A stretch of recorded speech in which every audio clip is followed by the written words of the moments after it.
Make it plain. Make it plain. M.I.P. With Masamela Matfumo. Mark Thompson. Make it plain. Get woke. Ladies and gentlemen, pleasure to have in studio with us with his new book. He is a professor in the Center for Advanced Governmental Studies at Johns Hopkins University. He's also a senior fellow in the Political Reform Program at New America. He's also written The Business of America is Lobbying, published in 2015. It won the 2016 American Political Science Association's Robert A. Dahl Award. And his latest book, here with us now, Breaking the Two-Party Doom Loop, The Case for Multiparty Democracy in America. Lee Drutman joins us here on Make It Plain. Hey, man, how are you? I'm great. It's great to be with you. Welcome. Glad you are here. Yes. Believe it or not, I talk a great deal about multi-party democracies around the world and what's wrong with us here. So I want to say that at the outset. So I'm very excited to talk to you about this topic. When I see the title Loop, I imagine, and I imagine the audience can imagine, when you're on your laptop and something's wrong and you're in this endless loop that you can't get out of. Is that kind of what you want us to visualize when we talk about the two-party hyper-partisan system we have here in this country? Hey, that little spinny wheel that says you're stuck and the only way out is to rest.art. That's right. Yeah. That's right. Yeah. I can visualize that. That's a good visualization. I like that.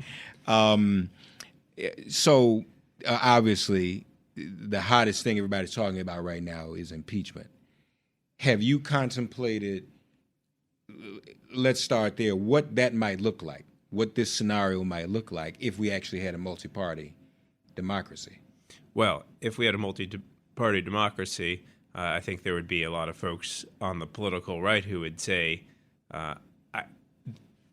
Donald Trump is impeachable. What he has done is impeachable, and my political future doesn't depend on his political survival because there are other parties on the right. The problem is we have a political system where if you're not a Democrat, you're a Republican, and there are a whole lot of folks in Congress who might have, when Donald Trump rose, they said, this guy's a clown, this guy's dangerous, this guy's ridiculous, and they didn't want him.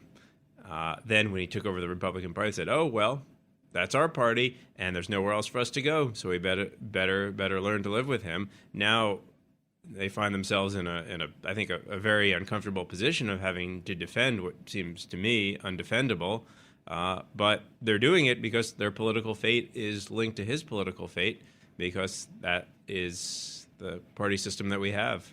And what exacerbates it even more is that you have the party system with that one party, the Republican Party, actually being practically controlled by a news network. Some of those same people you're talking about, even if they had the courage to say, well, let's do something different, the fear is that Trump and a news network would literally primary them. Well, yeah, and there's no other party for them to go to. Right. So they're stuck with the Republican Party, and the news media has bifurcated along with the parties. So we're in a world, and this is a fundamentally dangerous situation. Is we're in a democracy in which there are two political parties that have two entirely different relationships to basic facts, to the truth. And democracy, self-governance, depends on some shared sense of fairness, some shared sense of truth, and some way to work out agreement on issues that we disagree with. And we've created a situation where it's impossible to do that because we've split apart into two entirely separate epistemologies, into two separate knowledge spaces, and that is a very dangerous place for a democracy to be. Would you argue, and I think you do in the book, that there was some semblance of multi-partyism, so to speak, at some point in America, even though you had a two-party system, there were different factions within those parties, right? Yeah, I think that's important for folks to understand, is that the really radical situation. The real deviation is over the last decade, when we've had a what I consider a genuine two-party system with two parties with no overlap. For a long time, we really had a multi-party system within our two-party system, because we had these broad big tent parties that were these overlapping, sometimes incoherent political coalitions. And for a lot of voters, it meant there was the criticism was not that the parties were too far apart, but that they were too different. And the difference between Democrats and Republicans, and voters didn't have clear choices. But underneath that, what it meant is that you had overlapping coalitions, and in our political system that requires broad compromise to make policy, you were able to get that broad compromise. I'd say for a long period of time, you had from the mid-'60s through the early 1990s, you had something more like a four-party system with liberal Republicans and conservative Democrats alongside liberal Democrats and conservative Republicans. And that allowed the system to function reasonably well, because you could make different deals on different issues, and not everything was caught up in this zero-sum, totally split-apart party system. Now we have this genuine, truly nationalized two-party system, and it's a disaster. It doesn't work with our political institutions, and it's driving us all crazy. What caused that, Lee? Well, if it had become just literally two parties without the four. There were at least four, as you would describe it. That makes sense. Yeah, I would say four. That would make sense. But what happened? How did it get whittled down into just two extremes? Well, it's a long story, and I spend 2 chapters in the book kind of detailing it. But the short version is that it was a product of the realignment of the political parties that followed the civil rights revolution of the 1960s and the nationalization of the party system. And it was exacerbated by our system of winner-take-all, single winner plurality elections, in which, as the national axis of conflict became more about culture and identity, it became harder for liberal Republicans to compete in New England and coastal America. And similarly, it became harder for Democrats to compete in rural and rural America in the South. And once a party is down below 40%, that party basically says, "Well, I can't win in this part of the country because it's a plurality winner system." And so Democrats basically gave up on rural and exurban America, and Republicans basically gave up on urban and coastal America, and the parties shrunk to their geographic cores, and we lost a lot of that pluralism, that ideological diversity that actually made our political system work. I would say, though, in the Democratic Party, it would seem to me we still have the greatest semblance of a big tent. And maybe that's why there's so much, sometimes there's a lot of turmoil amongst the Democrats. I mean, you seem to have, I've even argued within the Democratic Party, you have a party of women, a party of African Americans, a party of LGBTs, and on and on and on. A party of moderate Dems versus a party now of socialist, even Democrats. Whereas the Republicans have literally become beholden to one thing, and that's pretty much the preservation of white male privilege. But would you not agree? Would you not think that at least the Democratic Party, even though everything is contained with the Democrat, you have a lot of different groups in that? Yeah, well, yeah, I do think that. I mean, and I would say that there is, although the Republican Party at the top looks very much like what you described, I think there is more diversity in the Republican Party too. It's just that the other factions have been captured by the Trump faction. Right. So I think they have no voice. And they have no voice. Right. Okay. Because you have a condition with a two-party system in which a plurality of a plurality can rule, which is minority rule, which is a very dangerous situation. So I agree with you that there is diversity within the Democratic Party. There is diversity within the Republican Party as well. But that diversity right now is non-overlapping, and it's constrained by a top-down party system in which a lot of what we see in how we observe and watch politics is a partisan clash that is really just about power. Often it's not, because both parties, and I think particularly the Republican Party, are actually the Democratic Party as well, are trying to quash that diversity within the party, unify the party. And the way they unify that party is by reminding everybody of their common enemy. Nothing unites people like having a common enemy. And the challenge of maintaining a political party is to find a way to unify the party. So the Democratic Party, although there's incredible diversity within the Democratic Party, and we're seeing that play out in the primary, a lot of folks are saying, look, I support Bernie, I support Biden, whatever, but like whoever the Democratic nominee is, the most important thing is to get rid of Trump. And that negative partisanship unifies the Democratic Party in the same way that in the 2016 election, there were a lot of Republicans who said, I don't like Trump, I don't think he's a good man, but I really don't want Hillary Clinton to win. And a lot of it was negative partisanship. And that's a dangerous force in our politics, because what it does is it turns your political opponents into an enemy. It makes them seem more extreme and more dangerous, and you lose the ability to listen to the other side. And an inability to think in terms of the greater good. So, Absolutely. So obviously, what everyone's talking about now is Republicans at the beginning of impeachment have been unwilling really to yield when it comes to witnesses and whatnot. Right. I mean, you have to be dogmatic and in line and in lockstep with your party. You can't Right. really depart from that at all. Right. And that's what locks everybody in. Yeah.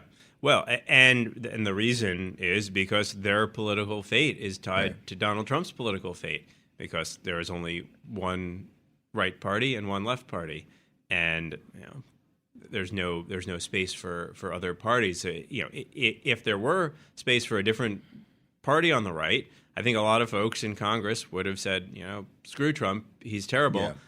Yeah. I'm going to be a moderate Republican, or whatever party they might have formed. Or probably Trump would have even gotten elected in the first place. Because Right. Trump, if you think about Donald Trump and you think about the support he got, and say, well, roughly 40% of people in this country are Republican or Republican voting, and Trump was probably the choice of 30% of those Republicans. He's a 12% party. That's in line with a lot of the populist right parties in Europe. But what was unique about our political system was that being a plurality of a major party, he managed to take over that entire party Right. and left folks who were not Democrats with no other place to go but into alignment with him. And we can't be in denial about the fact that many of those Republicans, as you allude to, weren't Donald Trump supporters and weren't fans in the beginning. He didn't come out and enter the primary with a mandate. Right. And that's what, to me, makes it even more unique. And I agree with you, the hyperpartisanship, people falling into singular silos. But he even took it to the next step. You have people with already kind of compartmentalized in one place, and then somebody comes in who they've never really had a relationship before and literally just takes the whole thing over. So it's even less of a party, but more of a personality driven type of a thing. And and you can't tell us, you can never convince me that many of these people would like for him to go away. Other people have presidential aspirations, obviously, and other political aspirations, but you literally can't do anything in a party that is controlled and manipulated by one person. Right. And he's totally benefited from this, because he says to people, where else are you going to go? Yeah, there's nowhere else to Are go. you going to become Democrats? A lot of folks are just not going to become Democrats. Right. So how would you envision a multi-party democracy in America? And how could we build that? And what would it be? Are you suggesting that we go back to there being just two parties, but diversity, liberals and conservatives on both ends of the spectrum in both parties? Or are we literally talking about more political parties in America? What would you prefer? I'm talking about more political parties. My man. Yeah. I like that. Yeah. Well, I don't think we can go back to what we used to have, and that was what we used to have was powered by state and local parties being more important than national parties, and it was a muddle, and for a long time it was a consensus system that was driven by an agreement among power brokers in Washington not to deal with civil rights. I mean that so. I don't want to go back to that period. I want to move forward to a multi-party democracy like most of the advanced industrial democracies in the world. And what it would take to get Keyword, there, folks, advanced. Okay, go ahead. advanced, yes, keyword. How advanced are we really? All right, go ahead. I'm not sure. And what it would take is changing the way that we hold elections. Right. I mean, we have an antiquated voting system, first past the post, which the 1430 innovation of plurality voting, which was the only system in town in 1787. But since then, we've had a lot of innovation. That's right. And the first past the post plurality voting system punishes third and fourth parties because it treats them as spoilers, and all the action goes to the top two parties. But there are a lot of systems of proportional representation in use in the world. The system that I like is the system of ranked choice voting with multi-member districts, and we're New York City now has ranked choice voting for its primaries. Maine has ranked choice voting statewide. It's catching on here in the U.S., and this is not a novel idea. They've used it in Australia for 100 years. They've used it in Ireland for almost 100 years, and it's a system of voting that gives voters the ability to rank their preferences, and it encourages building of coalitions and trying to compete for second and third choices as well. And the proportional version, which is ranked choice voting with multi-member districts, would allow space for more political parties to form, and that's a space for more political innovation, for voters to have more choices, and to feel like they have a party that represents them. And another thing that I really like about proportional representation is that it's a system in which every vote counts, and every vote matters. We have a very perverse situation in our country where unless you live in a purple state or a swing district, nobody's really working for your vote. Yeah. And you're voting in elections that are lopsided and predetermined from day one. Right. But in a proportional system, doesn't matter. You don't have to live you don't have to move to Iowa in order for your vote to count. Your vote will count equally in New York City. In a proportional representation system, that's somewhat analogous to what we see in some parliamentary systems, whereas whatever percentage of the vote a party gets that percentage of seats in the legislature, right? That's right. So, I mean, that's this same kind of thing we'd be talking about here. Yeah, that's a fair. Although we don't have a parliamentary system, we have a presidentialist system, so it might work. I think people sometimes think of that you can only have multipartyism in a parliamentary system because most of the examples of multi-party systems are parliamentary systems. But we could have a multi-party Congress. Ultimately, what I'd like to see us having is a two-round or instant runoff national popular vote for president to support multi-partyism at the presidential level. Yeah. But that would take a constitutional amendment. So in the book, I limit myself to things that would not require a constitutional amendment. Because that'd be very, very difficult to get a constitutional amendment. I was in South Africa for the first ever elections, and I saw how that was run. People voted for the party. Mm-hmm. They didn't vote for an individual. Now, when you got your ballot, of course, Nelson, the party leader's face was on the ballot. Very colorful ballot, Nelson Mandela, but you voted for the African National Congress. Yeah. And it was the number of seats, the percentage of votes that the African National Congress received is like everybody else that determined how many seats they got in Parliament.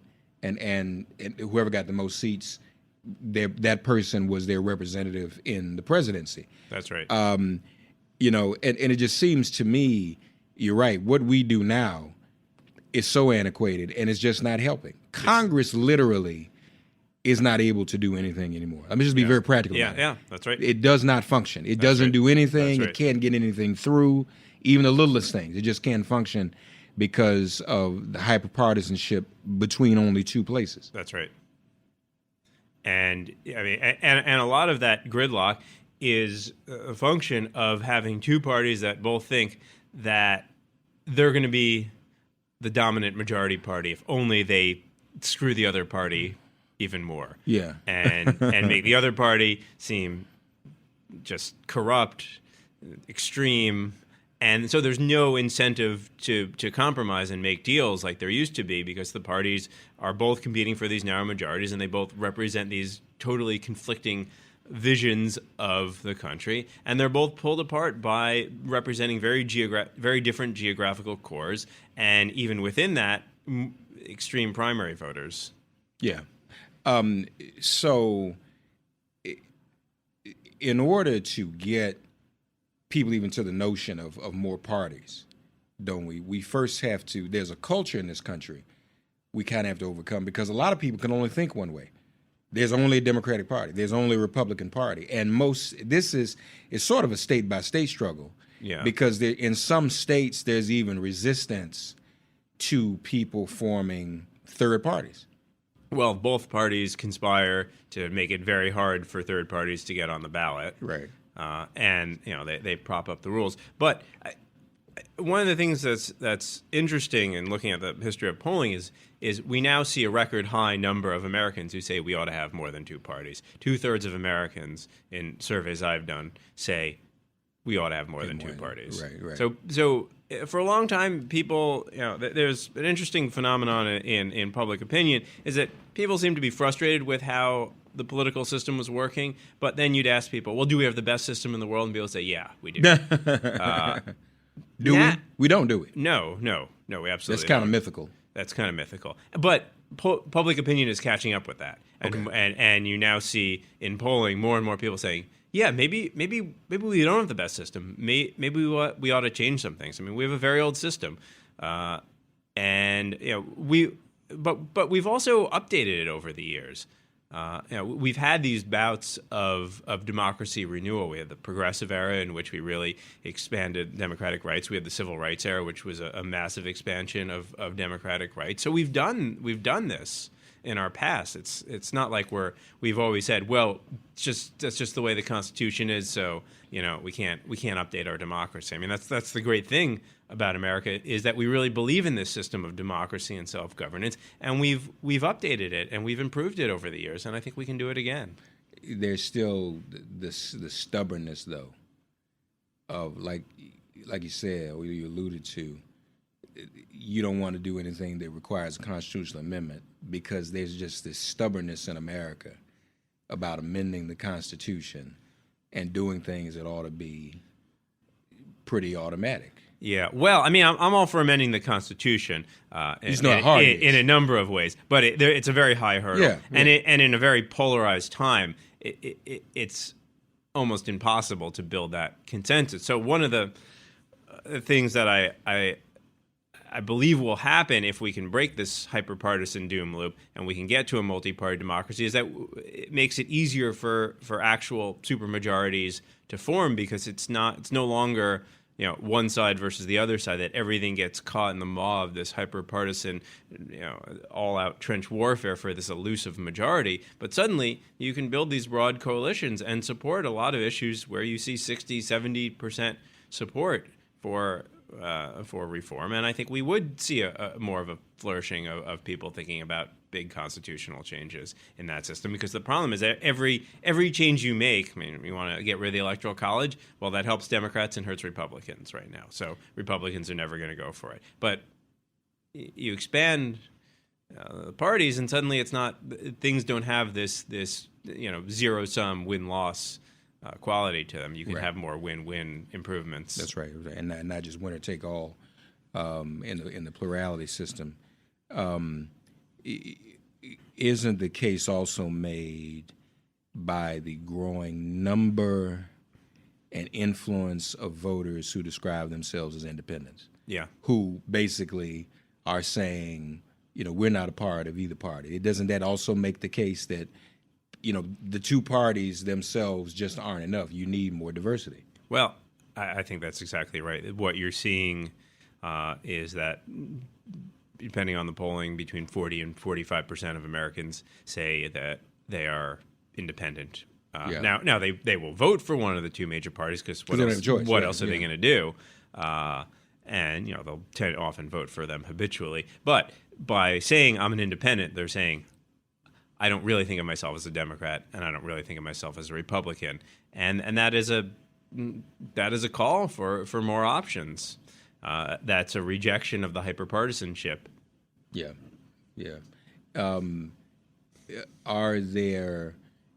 Who are some of the other leaders politically in this movement toward a multi-party democracy? Are there any Democrats or Republicans who are going out front and saying they would not fear doing something like this? Well, there is a bill in Congress, the Fair Representation Act, sponsored by Don Beyer, who's a Democratic representative from Virginia, which would create multi-member districts with ranked choice voting. There are a few co-sponsors of that. So there are at least a few members of Congress who are out there saying, I think a different voting system would be better. I don't know if they're explicitly saying we ought to have a multi-party democracy, right. but in effect, that's what it would create. But yeah, I think it's challenging to find political leaders to step out and say this, because a lot of them have come up in one of the two major parties.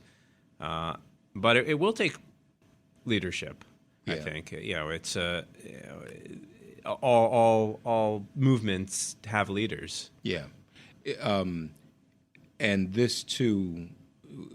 How would this impact the Electoral College, or do you agree that should just be done away with? I agree that should be just done away with. It's a cockamamie, antiquated institution that has never worked as intended and doesn't even work now as it was intended. It makes no sense. So I think you mentioned ranked choice voting for the White House. Yeah, that's what I would do. So explain that to our listeners in case they don't understand what it means. So for national presidential election, I mean, imagine what you might have this year is you might have situation where you might have Bernie Sanders running, you might have Joe Biden running, and they would be potentially in different parties. Maybe you'd have Michael Bloomberg running in a centrist party, and Donald Trump running in a right party, and maybe you'd have another Republican like John Kasich, or say as a moderate Republican. So what you would do is you'd get a ballot, and you'd have all those candidates on that ballot, and then you'd decide who you like. You'd rank the candidates. You'd rank those, say, 5 candidates in order 1 to 5, and then whoever gets the most, then whoever gets and you rank them based on the first choice preferences. So whoever's at the bottom of that list gets eliminated. Then their votes get transferred to whoever their voters preferred second as their backup choice, right. And eventually somebody gets a majority, and that person is the winner. Now, what that system does is it encourages the candidate who builds the broadest coalition and gets the most second and third choices. Right. And it's a campaign that will encourage coalition building, encourage more positive, compromise-oriented campaigning, and somebody who's really campaigning to be the president of all Americans, not just the president of some Americans. Are there other countries doing that when it comes to their chief executive? Not for the chief executive. I mean, a lot of countries have a 2-round system. I think most Americans might be familiar with the 2-round system in France, which operates in a somewhat similar way. And you can see a system in which somebody like Marine Le Pen can get a second choice enough first round support to enter the runoff, but then when she gets into the second round, she gets creamed. Yeah. So there is some built-in accountability. Yeah. And then you have the candidate. Typically, in 2-round system, the more moderate candidate almost always wins. So, in terms of this movement and people getting involved, is there a clearinghouse where you would send people to learn more about this and get more involved in multi-party democracy building? Yeah, well, I mean, there are a number of organizations that are now working in this space. Fair Vote is a national organization that is probably a leading organization on electoral reform. Represent Us is now getting involved. Unite America. So there's more and more organizations in this space, and I think you'll see even more and more groups getting involved. I mean, I really feel like there's been tremendous energy in the last few years towards this electoral reform movement as more and more folks have realized that, there's something wrong with the system. Yeah. And, I think there was a sort of evolution when Donald Trump got elected, people said, how could this happen? Right. And then people just say, well, maybe he's not so much a cause of our problems, but a symptom of some deeper problems. Right. And how could so many people vote for him? Well, he was the Republican candidate, and that was if you're a Republican, that was really your only choice. Yeah. No better time like the present, folks, to raise this issue, especially with all this going on. His book, Breaking the Two-Party Doom Loop, The Case for Multiparty Democracy in America. Check it out if you're not aware of this. But just look and see what other countries are doing. Yeah. There's more than one. I mean, we look at elections in Britain, for example, and I know a lot of focus is on conservative and labor, but they do have other parties, don't they? They do have other parties, although Britain is basically a two-party system, and they also have first past the post elections. Yeah, that's true. But what we're saying is, let's have multi-party. Let's not have first past the post. Yeah. Let's have more proportional representation. I think it would be better for this country, and it would be better for voters. More choices, more representation, and higher turnout, and everyone's vote matters equally. Yeah. Breaking the two-party doom loop, folks. We got to break it. We got to get out of this. Lee Drutman. All right. Lee, thanks for being here, buddy. Hey, thank you. Thank you wonderful. For your enthusiastic support of this book. Oh, no, absolutely support it. Well, just full disclosure, if you're not aware, I was a co-founder of the last black political party to have ballot status in the United States. Oh, I did not know that. The Umoja Party in Washington, D.C. We almost got ballot status, and we got ballot status in D.C. We almost got ballot status in Maryland, Virginia. But that was part of the problem, because the system is not set up to allow for other parties to exist. And you're right, the main parties don't want that. But, we put a little dent in it and last as long as we could. But it's a struggle. And that's one of the things that has to be overcome. We have to open the doors. And we still have every state is different. We still have this hodgepodge of state election rules, which also hampers voter registration in general and promotes voter suppression. Yeah. So all of this would challenge. I don't see any of these as disparate, I should say. Many people, I've had conversations with people want to do ranked choice, people want to do instant runoff, people want to do proportional representation and multi-party democracy.